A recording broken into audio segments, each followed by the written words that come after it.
A very good afternoon to one and all present here. I, Dr. Tanushree, welcome you all to this motivational session on Successful Innovator. This activity is a part of series of activities conducted by IIC of IMT College of Law, and today we are honored to have Dr. Pushpendra Kumar Jain sir as our esteemed guest speaker. Pushpendra Jain sir is currently working at IMT College of Pharmacy. He has multiple publications to his credit in national as well as international journals. He has presented many research papers in various conferences also. Sir was awarded JRF from UGC for his M Pharma dissertation, SRF from Indian Council of Medical Research for PhD research work. Sir is a registered pharmacist of the UP State Pharmacy Council, Lucknow. He has life membership of APTI India and also of Asia Pacific Chemical, Biological and Environmental. So with multiple achievements to his credit, he is among us today for this motivational session. Heartiest welcome to you, sir. I now invite you to the dais as we all are eager to hear you.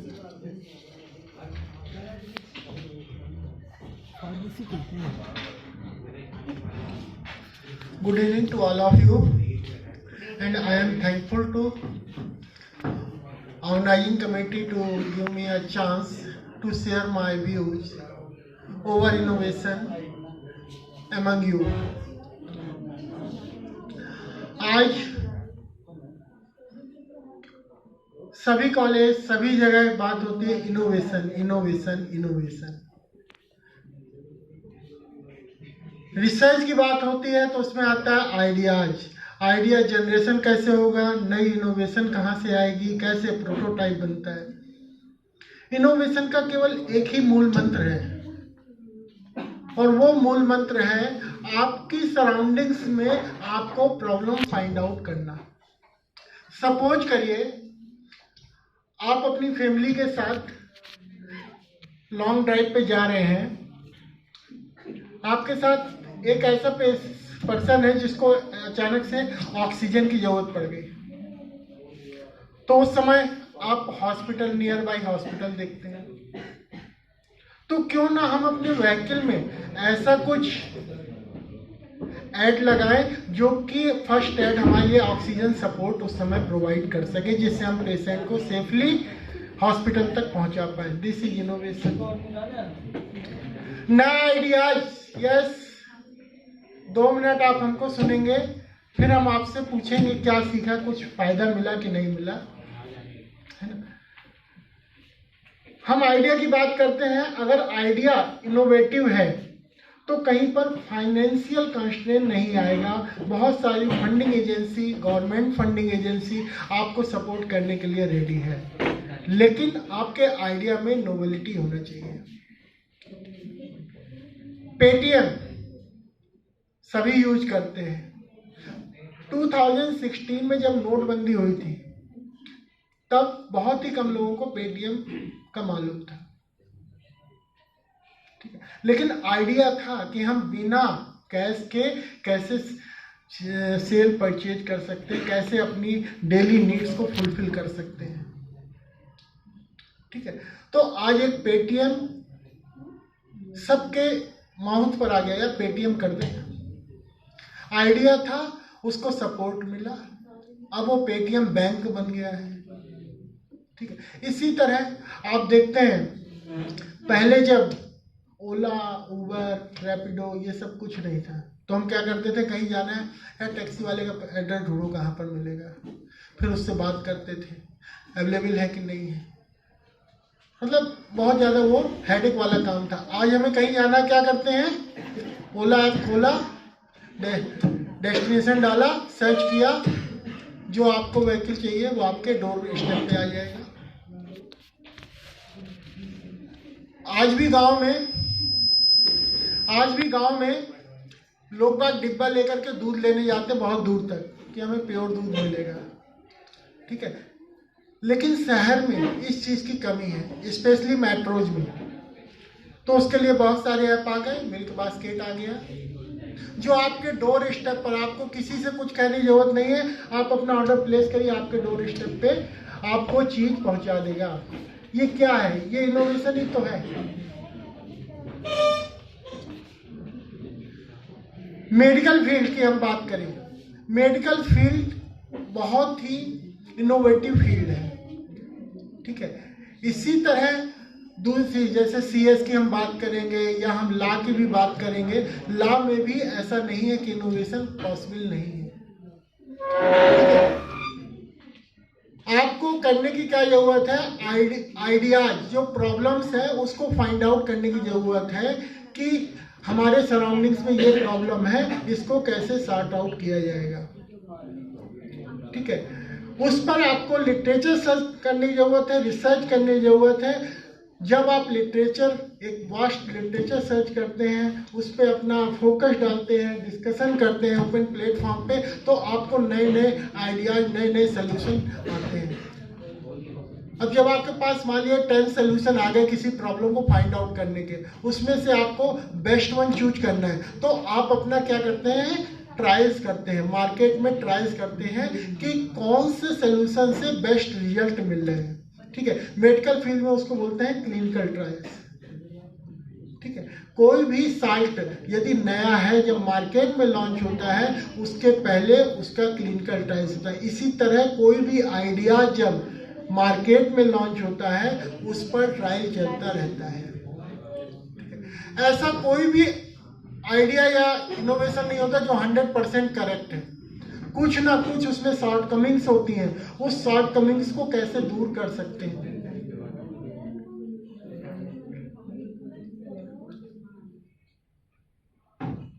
एक successful innovation के लिए आपकी deep thinking और deep analysis बहुत जरूरी है। Without thinking, without analysis, you can not become a successful innovators.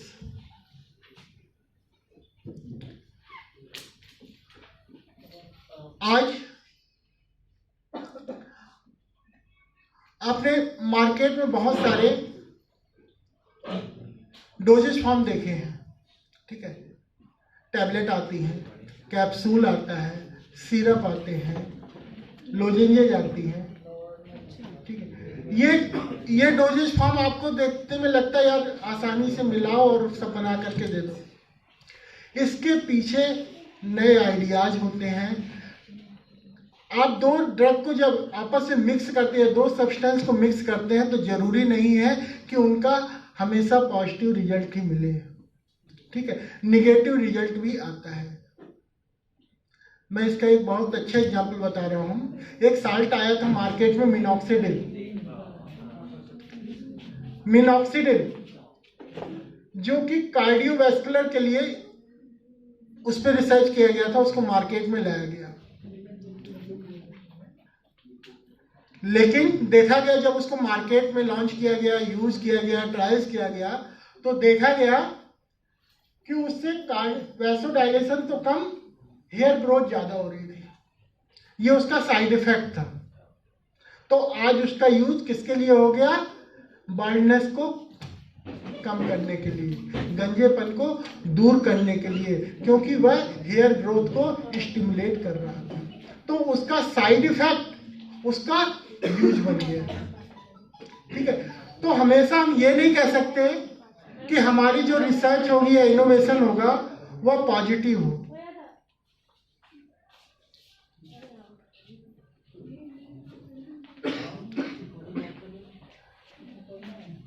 Research कैसी भी हो सकती है, पॉजिटिव रिसर्च भी हो सकती है, निगेटिव रिसर्च भी हो सकती है। जब आप कोई प्रोजेक्ट डिजाइन करते हैं तो सबसे पहले आप क्या लिखते हैं, एम, हमारा एम क्या है, ठीक है। एम कहां से आएगा, यस, एम कहां से पता चलेगा। आपको कुछ नया इनोवेशन करना है तो सबसे पहले आपको एम मालूम होना चाहिए। एम कहां से आएगा, प्रॉब्लम।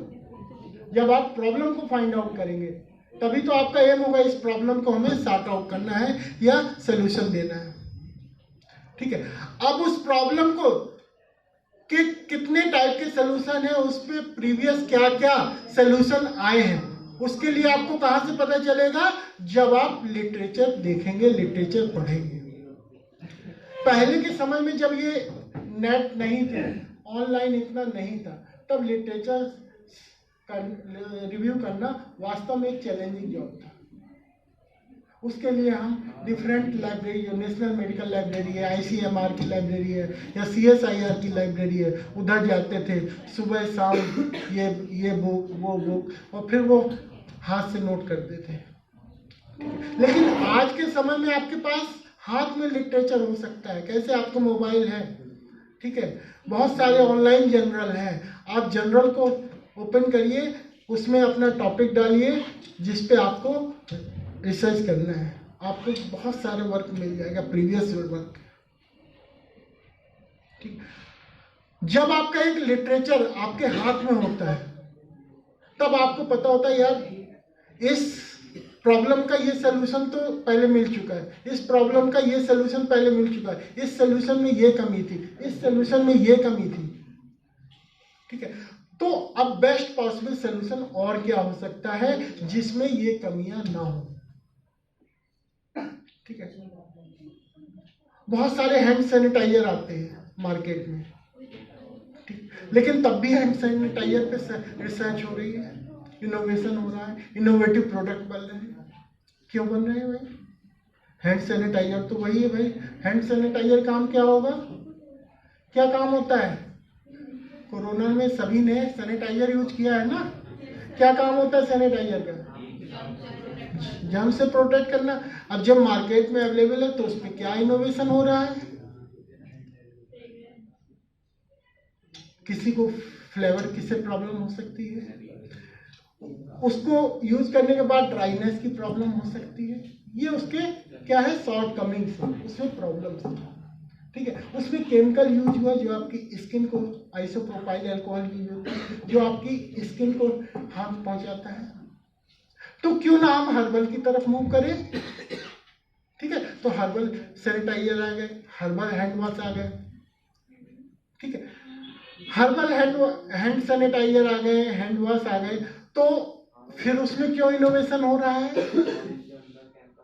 उसमें ये इनोवेशन हो रहा है कि जो हर्बल हैंड सैनिटाइजर है उसकी इफिशियंसी कम थी केमिकल सैनिटाइजर से, क्योंकि जो हर्ब से कंस्टिट्यूएंट नहीं मिलते हैं उनकी एब्जॉर्प्शन रेशियो केमिकल से कम होता है, क्योंकि केमिकल से हम उसको केमिकली मॉडिफाइड करके उसका एब्जॉर्प्शन बढ़ा देते हैं, ठीक है। लेकिन हर्ब्स में हम एज सच ही उसका एक्सट्रैक्ट यूज करते हैं, जिस कारण से उसका एब्जॉर्प्शन कम होता है।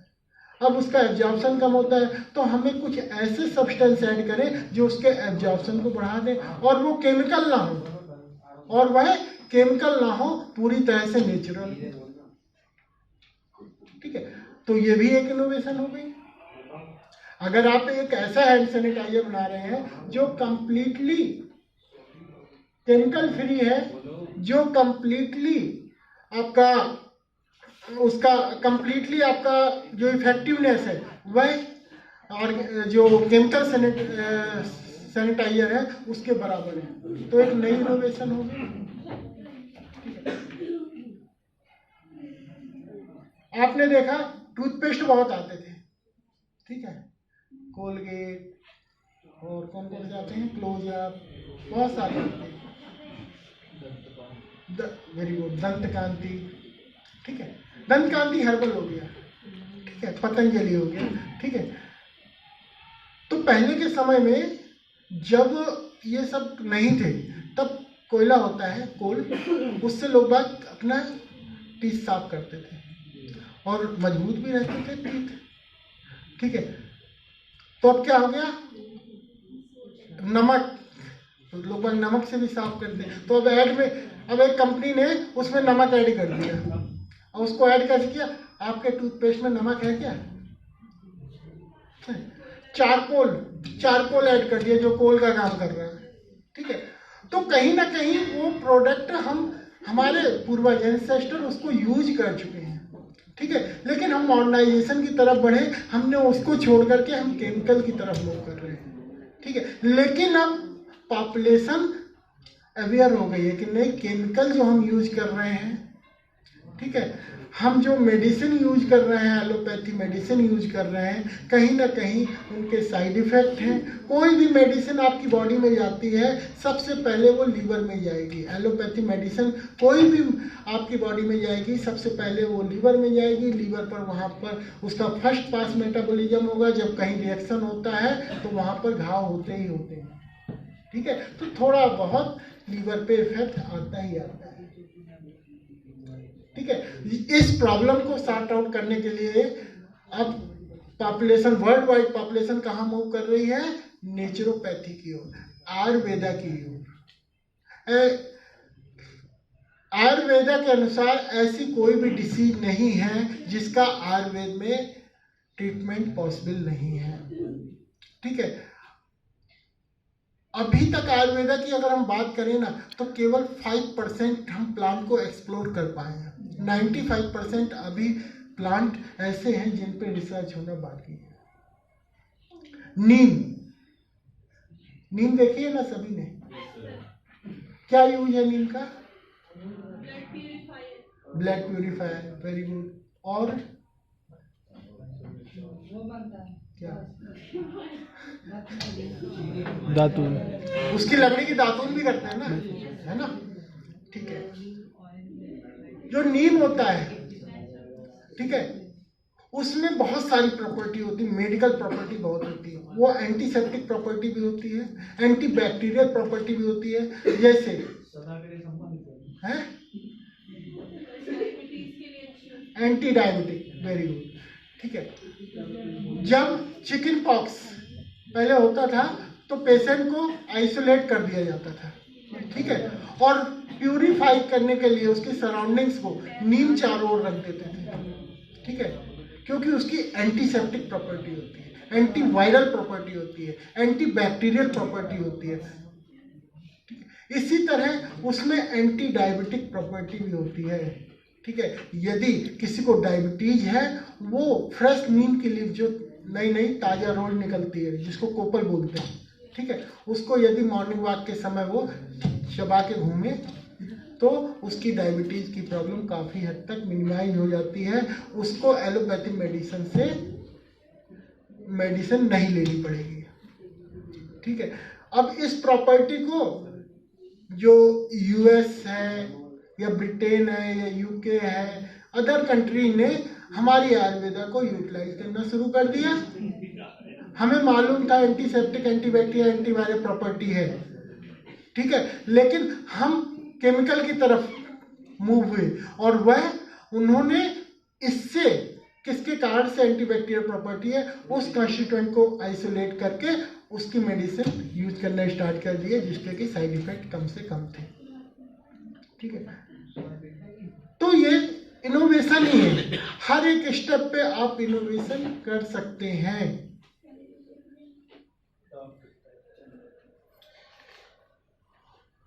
जरूरत है 3 चीजों की एक सक्सेसफुल इनोवेटर्स के लिए: deep thinking, deep analysis and problem recognition. ये 3 फैक्टर यदि हैं तो आप सक्सेसफुल इनोवेटर्स बन सकते हैं।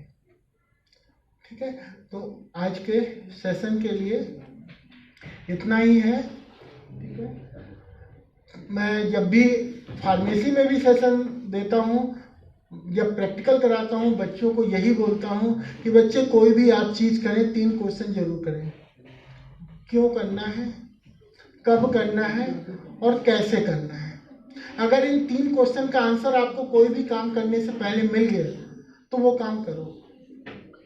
ठीक है, अदरवाइज टीचर से पूछो जब तक कि वो इन 3 चीज़ों का आंसर नहीं दे देता है।